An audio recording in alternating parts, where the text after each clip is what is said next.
Hello and welcome to my CCNP version 8 Enterprise Core Networking lecture review. My name is Arthur Solomon and I'm going to be providing you lecture material for the ENCOR 350-401 exam.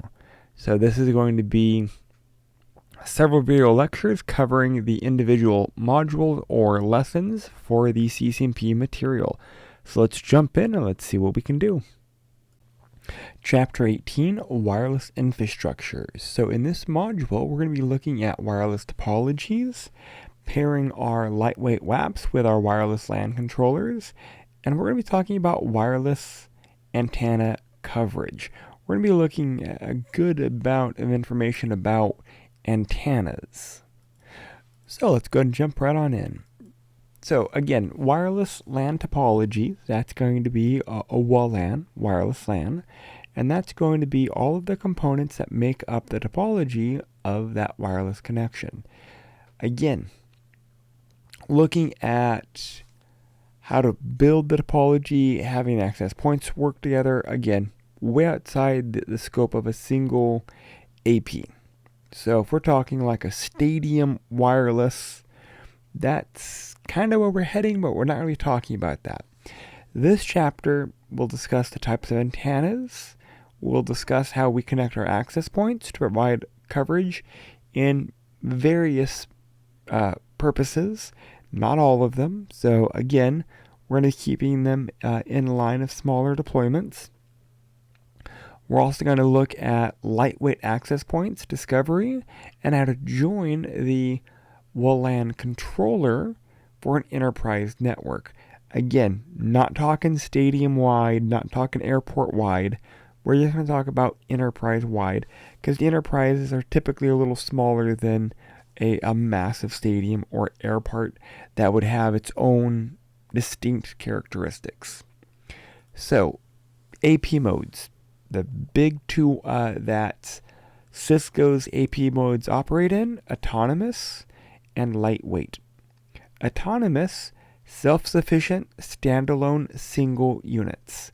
A lightweight supports several different network topologies depending on how we're getting them all connected, as well as the different wireless LAN controllers or WLCs and where those are located.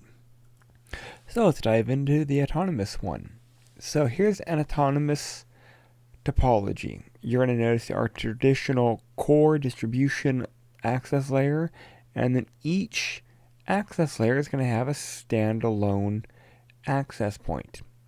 Again, each autonomous AP are self-contained, offering one or more standalone basic service sets, or BSSs. There's an extension of a switched or a physical network, so they're an extension of layer 2, except being physical. Our wireless would be our wireless extension. In this example, we are presented with two wireless LANs with SIDs for wireless LAN 100 and wireless LAN 200. So let me grab my pen. So again, here is our access trunk. Here is our access layer switch. And then we have trunk links to our two controllers. And they are broadcasting WLAN 100 and WLAN 200. An autonomous AP must also be configured with a management address and a management VLAN to allow for remote management of the different access points. If you're familiar with like Meraki, they're going to have a cloud connection, and through the cloud management portal, you can manage them, or you can log in remotely or directly to the device from a remote connection to address them, or you can do it through the cloud. Each AP in this type of autonomous topology layout must be configured and maintained individually unless you leverage a management platform or cloud service. In this example, they're pushing the Cisco Prime Infrastructure Management Platform for the autonomous connection. Because the data and management VLANs need to reach every autonomous AP, the network configuration and the efficiency becomes cumbersome as the network scales. Basically, you're going to have connection between the multiple access layer switches so that the different management and data VLANs will be able to communicate. So in this example, you'll likely want to offer the same SID on many access points so that the wireless clients can associate with that SID in most of the locations. If they're roaming, then they should automatically drop from one and connect to another. However, if the access points aren't sharing any information, you literally will drop from one access point and then pick up at the other access point, meaning you drop your connection. There isn't an easy handoff between the two. So that's one of the issues with the autonomous topologies. A topology using the autonomous access points does have a nice feature: short and simple path for data traveling between the wireless and wired networks. Short path. Makes it real easy, makes it real simple. However, there are issues. So, again, one can reach the others through the other access points without having to pass up into a wired network. This is not always the case within some of the other topologies. For example, lightweight topologies, there's more complexity. Here's an example of our lightweight topology. The AP loses its self-sufficiency to provide a working BSS for the wireless users. Basically, it has to join the wireless LAN controller first to become fully functional. So we have our APs down here. Depending on how the layout is, here we have our wireless LAN controllers attached to the core layer. That means data has to flow all the way up and then all the way back down. A little more cumbersome. So in this example, this is known as split MAC architecture, where the AP will handle most of the real-time 802.11 processing. Again, that's our wireless data standard. And the wireless LAN controller will perform the management function. APs or WAPs or wireless APs and the wireless LAN controller will join by a logical pairing of our CAP WAP tunnel. That's our management. So from CCNA, you should understand what CAP WAP is. If not, there are video lectures out there that I've already completed on CAP WAP for wireless networking done at the CCNA level. Basically, the CAP WAP tunnels will allow the extension through the wired network infrastructure, allowing control and data traffic to be transported across the tunnel through the network directly to the wireless controller. Several topologies can be built from the wireless LAN controller and the different collections of WAPs. They will differ according to, again, the location of the wireless LAN controller. The LAN controller is placed in a centralized location, so it can be maximizing the numbers of APs that can see and join it. This is known as, again, centralized or a unified wireless topology. Each WAP or AP will have its own CAP WAP tunnel. So each of these will have a tunnel back to the wireless LAN controller. Cisco does have the unified wireless controller, and this is meant for large enterprises. Again, supporting 6,000 plus APs. Again, large enterprise. The layer 3 boundaries for each of the VLANs is going to be handled at or near the wireless controller. Again, because each AP or WAP will have a direct CAP WAP back to the wireless LAN controller, it will mimic that tunnel through the network. Each AP will still have its own unique management address, but it will connect to the access layer switch via an access layer link rather than a trunk. So this is no longer a trunk, but these are now access links. not trunking links. So even if multiple VLANs and wireless LANs are involved, they're all carried over the same cap WAP, so this becomes the trunk portion. They are carried over the same cap WAP tunnel to the individual APs. Therefore, the APs only need a single address to terminate the tunnel. Again, each one of these will tunnel back to the wireless controller. That tunnel will be the trunk, and each AP will need an address for the termination of that tunnel. As a wireless user will move through the coverage areas of the 4 APs, they might associate with many different APs, but they talk to one another. So that means there's a nice handoff between each access point. That means a user can maintain easily the connectivity. They will softly hand the connection between one access point and another. This is also known as a converged wireless network. Meaning, when you go from one access point coverage to another access point coverage, it's seamless handoff. You don't drop the connection. You don't disconnect. It will be a seamless connection between one and the other network. One of the big things that you have to realize is when you have traffic from users on one AP, that AP has to be the originating source that will have to go back to the wireless LAN controller. So in this example, let me grab my pen.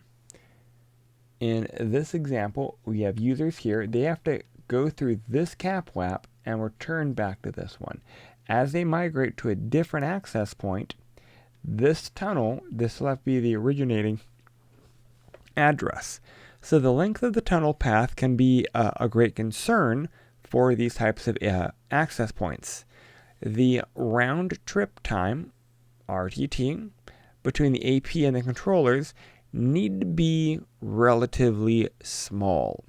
So they do recommend under 100 milliseconds so that the communication can be maintained in near real time. Not necessarily real time, but near real time. So if the path has more latency than that, the APs may decide that the controller is not responding fast enough, and so they disconnect and find someone else. So again, this is definitely a concern. A controller located further down the network hierarchy, for example, we're going to have multiple controllers. So you can also have wireless controllers that are collated into the access layer. So we have two different access wireless LAN controllers in the access layer. So user data will will merge into one layer. It will become easier to apply common access and security policies. However, there are concerns with this.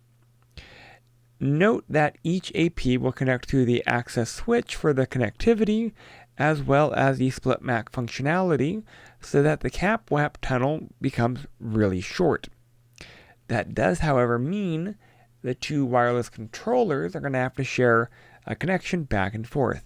The embedded topology can be cost effective because it's the same switching platform.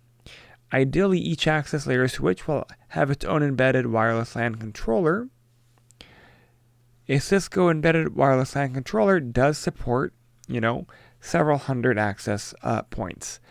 However, that normally means costs. Also, that does mean a little more complexity for the wireless LAN controller. So if the cap WAP tunnel is relatively short in an embedded topology, that means the wireless devices can reach one another more efficiently, quicker. In this example, you can see the shorter distance, so it's able to get back to and from the client faster. In contrast, traffic from a wireless user to a centralized resource, such as the data center or an internet-based cap WAP tunnel, unencapsulated at the access layer switch and the wireless LAN controller, will travel normally up through the rest of the network layers. So again, if it is located maybe off-site or at a data center, there could be some delay. Otherwise, it can travel throughout the network. It's also possible to move the controllers even lower into each individual AP area. And this is known as Mobility Express topology, where a fully functional Cisco AP also runs the software that will act as the LAN controller itself. This can be useful in small-scale environments, such as small and medium businesses, multi-site branches. I've never had this work very successfully. I normally will centralize my LAN controller and allow my access points to connect through them correctly. But again, situations are really dependent on the circumstances and the situation, so it's at least good to know that you could do this. The APs that will host the controllers from a CAP/WAP tunnel with the wireless LAN controller will do any other APs at the same location. A Mobility Express controller does support up to 100 APs. So on this LAN, we could have one wireless LAN controller of the Mobility Express format, and that one controller can control 100 APs at that local LAN. And depending on how many LANs we have, again, it will scale in that regard. So let's talk pairing. A Cisco lightweight access point, and again, sometimes, let me grab my pen. Sometimes you see them wireless APs, sometimes you see them WAPs. It really just depends on the text and the author. But basically, a lightweight WAP will need to be paired with a wireless controller to function. This guy handles the configuration portion. So the WAP handles the broadcast and the connectivity.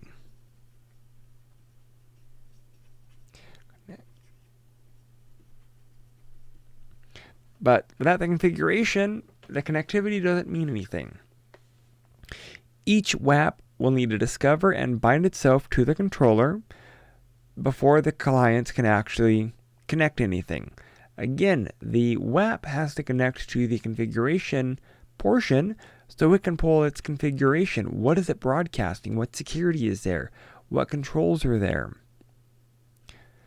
Cisco WAPs are designed to be touch-free, but you have to configure the switch port where the APs will connect. Again, they're looking at less and less configuration, but you do have to do at least some basic items. With the correct access VLAN, so you have to do the correct configuration on the switch port. You have to make sure it's the appropriate VLAN, access mode, and need to have the appropriate power settings if there's PoE, PoE plus, or PoE. I don't like that. PoE plus plus. So again, depending on the access points that you have, you're going to have the appropriate power settings for that device. The APs can power up and use a variety of methods to find and join that wireless LAN controller, but at the end of the day, it needs to be able to see and join it. So what are the states of an access point? So some of these are pretty generic. Some of these can be applied to other branding as well. But essentially, a lightweight WAP will go through, again, lots of different states. First of all, once the AP gets power, it will boot. The AP boot, again, it might load a small operating system on the device to figure out how it can do the connection and how it needs to operate. Again, maybe just load a small portion of firmware. It really just depends. The AP will have to reach out to some type of control software. In the Cisco realm, should be the wireless LAN controller. If it's a different brand, it will be whatever wireless controller software or hardware that they are connecting to. More Cisco proprietary is the CAP-WAP tunnel. Basically here, the WAP will try to build a tunnel between the WAP and the wireless LAN controller. Once it builds the tunnel, it will try to join the wireless LAN controller. Again, a general wireless, normally once the AP discovers the controller, it will then join the controller. Cisco does implement the CAP-WAP in between those two to funnel traffic through a protected tunnel. The individual APs might have an image that needs to be downloaded. So the wireless LAN controller might force an image or firmware upgrade to the APs. And at that point, it may then start over at step 1 and then go through these tunnels again after downloading the image. Assuming there is no new image to download, then it will go to step 6. Step 6 is downloading the configuration from the wireless LAN controller, whether it's Cisco or a non-Cisco proprietary, same general process. The configuration needs to be fetched from the hardware or software controller so that the wireless access point knows how to operate. So that brings us to step 7, operational state or the run state. Once the AP is fully initialized, it will be placed into a run state and the access point is allowed to start connecting and passing traffic. At the end of all of this, there could be a reset. Basically, if the wireless access point is reset by the wireless LAN controller, it will tear down all of the existing connections and associations, as well as the CAP-WAP tunnel back to the wireless LAN controller, and reboots and starts at step 1. Again, most of this can be applied very general to non-Cisco access points as well, except for the CAP-WAP tunneling. Other than that, if you have like a Ubiquiti, follow the same general guidelines. Boots up, does the cloud key discovery or software discovery, joins the device network, might download an image, it should download the configuration, and then it transfers to a running state. And if necessary, the controller might reset it as well. So within the discovery of a wireless LAN controller, this is Cisco specific. The access point sends a unicast CAP-WAP discovery requests to the controller's address over UDP port 5246. If nothing is found, it will broadcast to the local network to see if the controller exists. If the controller does exist, and if a response actually is returned, then it then follows the discovery process. So there's a few things you need to recognize. First of all, a WAP must discover the controller that it can join without any pre-configuration. That's because when that access point comes online, it doesn't have anything. There's nothing there. So there are lots of methods for this to occur. There's a lot of methods for the discovery of this controller on the network. For example, the wireless access point will broadcast a CAP-WAP discovery requests on the wired network. The wireless LAN controller on the subnet should respond with a discovery response. A WAP can be primed with up to 3 controllers: primary, secondary, tertiary. These are stored in the RAM of the AP after they reboot. Otherwise, the AP will join whatever previously joined wireless LAN controller that was there. Again, within this list, there can be a few additional wireless LAN controllers history that will be there. The DHCP server that supplies the address can also send DHCP option 43 to the wireless LAN controller address. APs attempting to resolve the name of the Cisco CAPWAP controller.local domain with a DNS query could also find information that way. If the name resolves to an IP address, the controller will attempt to connect to the address. If none of the steps have been successful, the AP will reset itself and restart the discovery process again. So how do we configure this? How do we set this up? So one way we set this up is by doing helper addresses. Remember, a helper address allows us to send broadcasts outside of our broadcast domain, out of our network. So if the AP and controller lies on a different subnet, we need to be able to figure out how to forward it correctly. We have to set up an IP forward protocol with the appropriate port number, and then we need to set up the helper addresses. In this example, we have a wireless LAN controller 1 and wireless LAN controller 2, but that would be the IP addresses of those LAN controllers. That way, we can be forwarding that information appropriately. How do you select a controller? Basically, when joining a controller, it will involve sending a CAPWAP join request and waiting for the request to be accepted back through the CAPWAP response.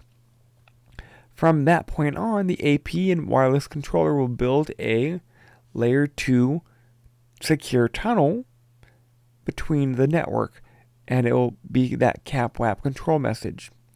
The wireless LAN controller selection process will consist of 3 main stages. If the WAP has previously joined the controller and has been configured or is primary, then it will try to join that controller in succession. Primary, then secondary, then tentative. If the AP does not know of any candidate controllers, it will try to discover one. If it's been configured with a master or a response. Third, the AP will attempt to join the least loaded controller. Basically, that allows us to load balance APs across multiple controllers. During the discovery phase, each controller will report its load and the ratio of number of currently joined APs and the total number of APs it's capable of handling. These are the 3 main types. The least loaded controller is the one with the lowest ratio. If the controller already has the maximum number of APs joined to it, it will reject any of the additional joining APs. To be more flexible, it will support APs on oversubscribed controllers. You can always configure the APs with a priority value. Once the controller is full of APs, it can reject the AP with the lowest priority value to make room for the new wireless controller. The one with the higher value will be allowed to join. The one with lower values will be kicked off and be forced to join a different wireless LAN controller. So let's talk about maintaining that availability. So if a controller full of 1,000 access points fell, all those APs must detect the failure, and that is going to take some time and resources. They also then have to select the least loaded additional controller to join, assuming there is one. During that time, clients can be left stranded or with no connectivity. The most deterministic approach to using the primary, secondary, and tertiary control fields in every AP.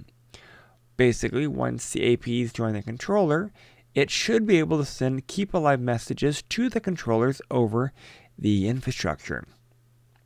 By default, this is every 30 seconds. If the keep alive is not answered, the AP should escalate by sending 4 more keep alives every 3 seconds. Still no answer, AP should presume the controller is failed and then quickly find a successor to join. That way, it's a little bit easier to recover.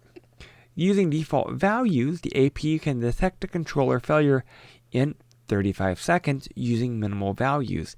The failure can be detected in only 6 seconds.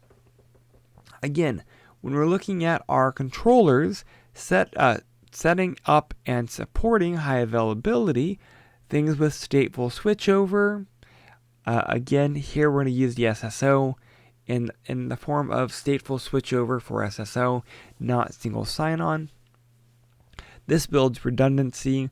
One controller should be able to take on the active role while others are in a hot standby mode. That way, the APs only need to know the active primary controller. If the primary controller fails, then the backup one should kick in and become active.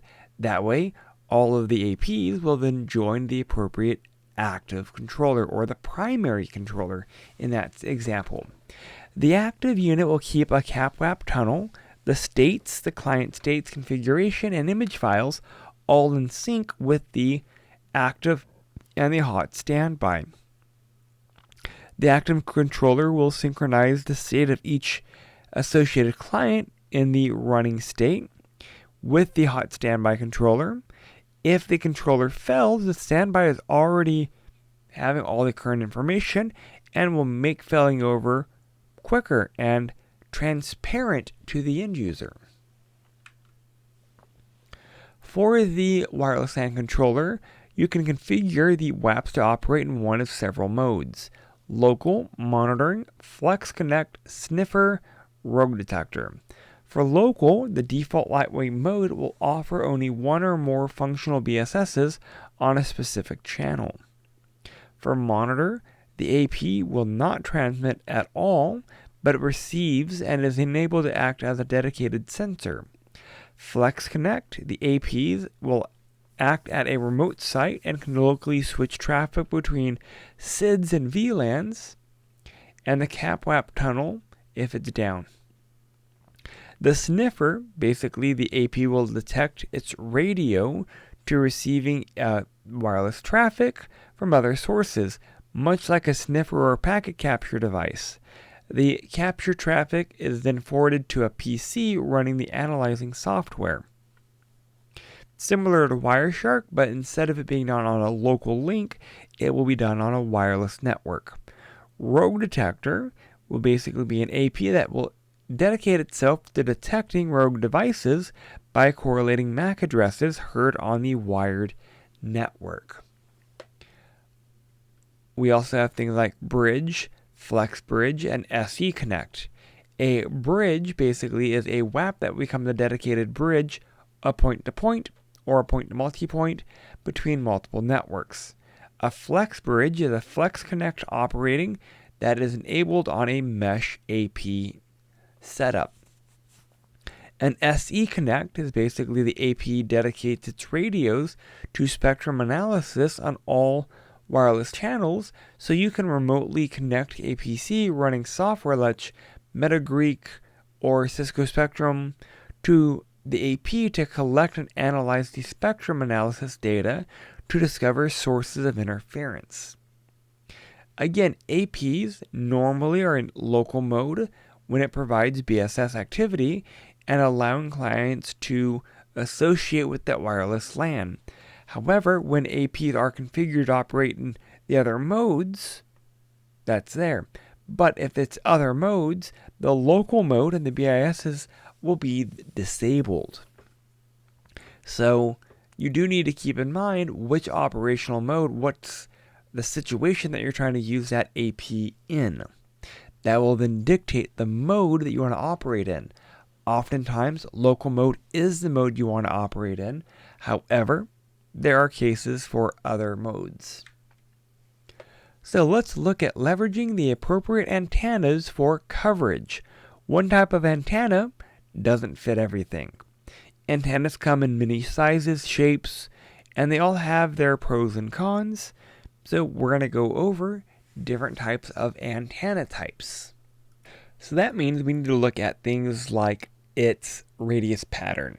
So an antenna gain is normally a comparison of one antenna against some type of isotopic antenna, and it's measured in dBi. The isotopic antenna does not actually exist because it's ideal, it's perfect, and it's not really feasible. The antenna is shaped like a tiny round point. When altering the current is applied, some type of RF signal is produced and the electromagnetic waves are radiated equally in all directions. Our common ones are omnidirectional, omnial being 360, and that's when it's in all directions. The energy produced by the antenna takes the form of a ever-expanding sphere and then grows. Basically plotting this, you can see what's going on. The XY planes, which lie flat along the horizontal, is known as the H-plane. From our H-plane, it's also the horizontal.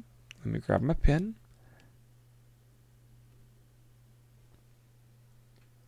So, X and Y, but this is known as the H-plane. And our H-plane is this example here. And you can see ground level, the distance, and the degree from the access point antenna, and what the loss of power may be. The XZ plane, which lies vertically. So here we have our Z.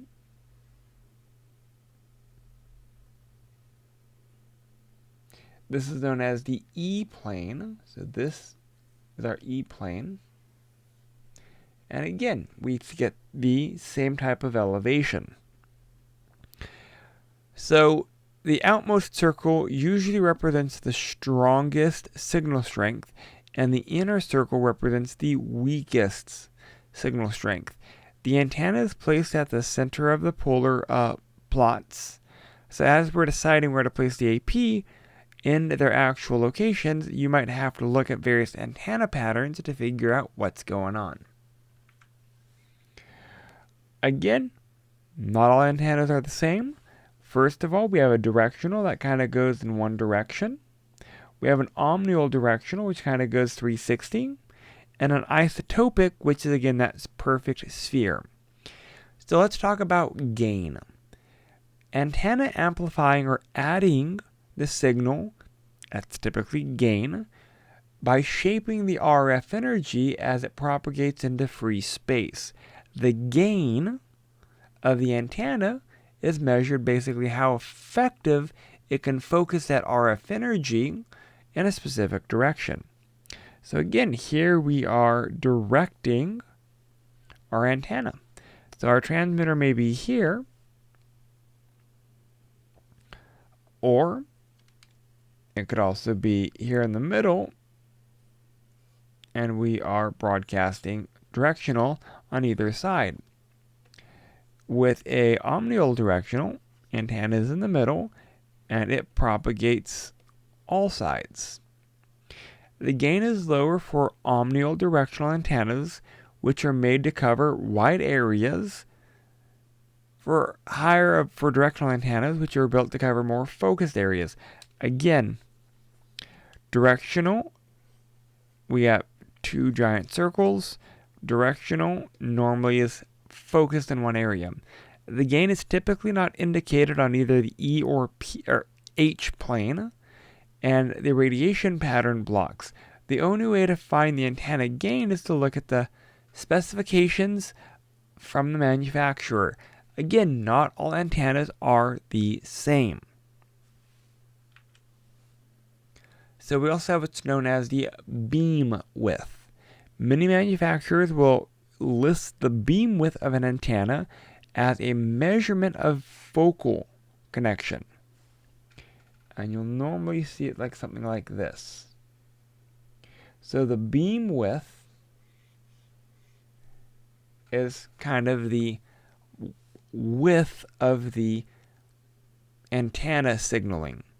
The beam width is determined by finding the strongest point on the plot, which usually is somewhere on the outer circle, and then the plot is followed by directional until the values are decreased by 3 decibel. indicating the point where the signal is 1/2 of the strongest power. So again, we may broadcast out, and when we are looking at our angle, we can figure out what our beam width may be. When we're doing a point-to-point, again, there's going to be a specific distance. That would be our beam width.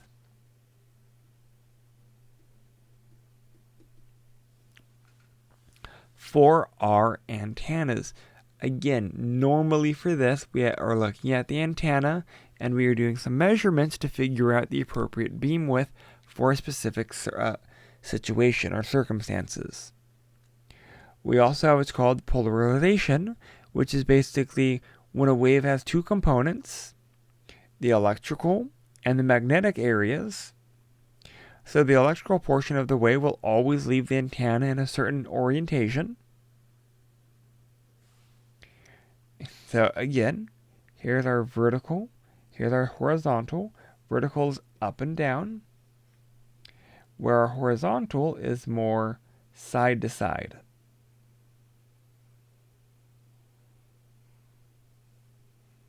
And those are bad drawings, but that's the best that I can do.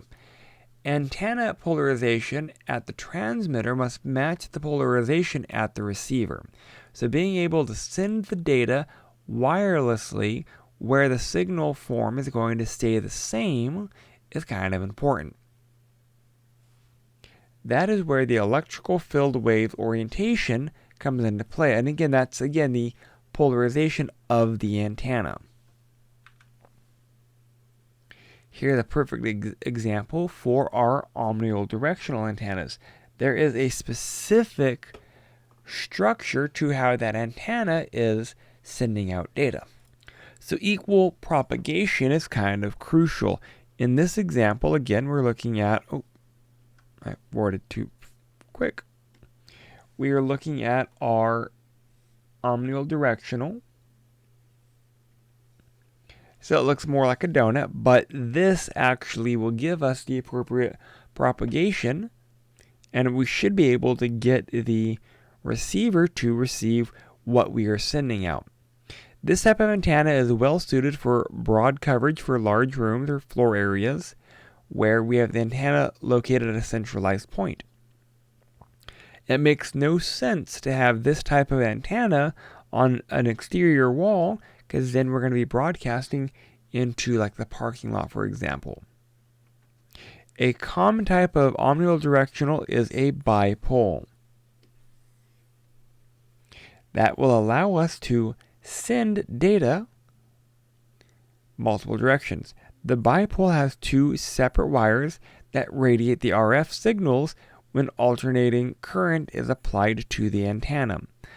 Bipoles normally have an appropriate gain of +2 through +5 dB. So again, this one is going to go that way, and that way, and that way, and that way. Even when we're looking at an access point, like this Cisco access point, there could still be omnidirectional antennas inside. These will have an integrated antenna that are hidden from the outside. We also have what's called directional antennas. Directional antennas have a higher gain than omnidirectional because they focus the radio waves. Typical applications are elongated indoor areas, such as rooms with long hallways. Could be distancing. If they're mounted against the ceiling, pointed downwards, they can cover a small floor area and reduce the AP's cell size. The patch antennas will have a flat rectangular shape, something like this. So they can be mounted on a ceiling or pole. Patch antennas typically have a gain of +6 through +8 dB in the 2.4 gigahertz range, or a plus 7 through plus 10 gain in the 5 gigahertz range. Again, they're going to be gearing more towards one direction. We also have other forms of antennas like a Yagi antenna. The Yagi antenna, named after its inventor, is more commonly known as a Yagi. Although the outer case is shaped like a thick cylinder, the antenna is actually made up of several parallel elements to increase its length.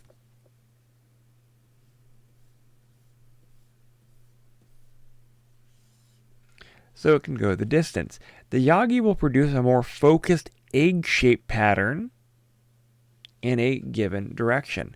Yagi antennas are between 10 and 14 dBi. Again, shape of the antenna matters. The shape of the antenna gives us a little bit more focus of what we're trying to accomplish. Parabolic dish antennas are, again, drastically focused, and they will do a line of sight wireless that will go way further. And in this example, they're going one direction. So you can see there might be some bleed over on the sides, but most of it is going one direction. And this type of antenna could have a gain of between 20 and 30 dBi. Definitely a higher gain for this, but these are the main types. Again, these are not all of the types of antennas, these are just the main types of antennas. And that is it for this chapter. We looked at WLC, locations, embedded, mobility versus centralized. We looked at the states and steps and modes for our APs and controllers.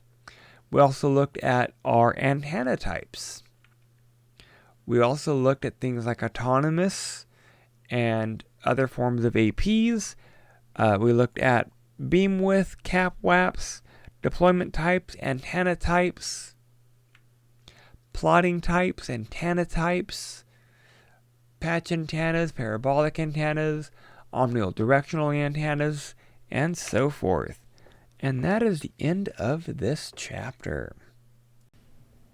Alright, so that wraps up this module. If you have any questions or concerns, definitely feel free to reach out, post a comment, ask a question. Remember, as we're going through this material, it's common to be able to take some time, gather your thoughts, ask some questions so that we can really work on retention and getting you more familiar with the material.